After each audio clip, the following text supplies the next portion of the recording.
រៀបសួរបងប្អូនមកថ្ងៃនេះមនុស្សមកគួសំដែលបងប្អូនបាននោះមានបងក៏ជួយទិញជួយតែបណ្ដា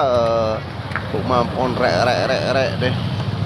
អ្វីអាវ៉ាន់អីផ្សេងនេះបងប្អូនមកកំភ្លេចមកជួយទិញជួយឡាជួយសៀជួយទិញប្រើប្រាស់របស់ខ្មែរយើងផងបងប្អូនមកពួកបានដកតែប្រហែលថ្ងៃនេះសារៈទៅលេងស្រុកហើយបងប្អូនមកចូលឆ្នាំចង់និយាយចេះបងប្អូនបាទ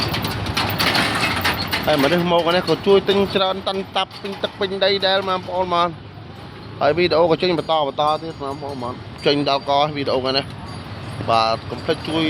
យឡាជួយសៀផង follow page អីផងបងប្អូនមកនោះ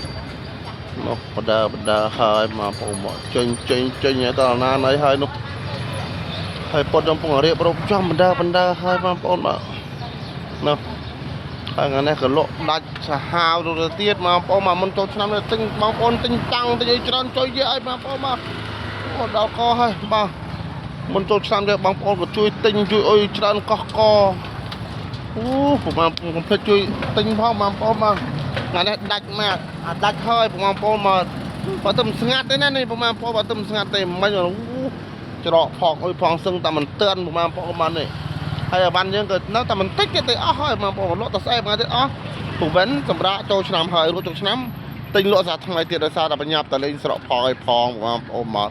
មិនចេះតែលក់អត់បានទៅស្រកទៅស្រែទេបងប្អូនបានហើយនឹងផ្ទះក៏មានលក់ដែរណាបងប្អូនបាននៅក្នុងផ្ទះលក់ជាប្រចាំម៉ែប្រវត្តិនៅក្នុងឯប្រចាំទៀតបងប្អូនបាទហើយវីដេអូយើងក៏មានតែប៉ុណ្ណឹងបាទគ្រប់លា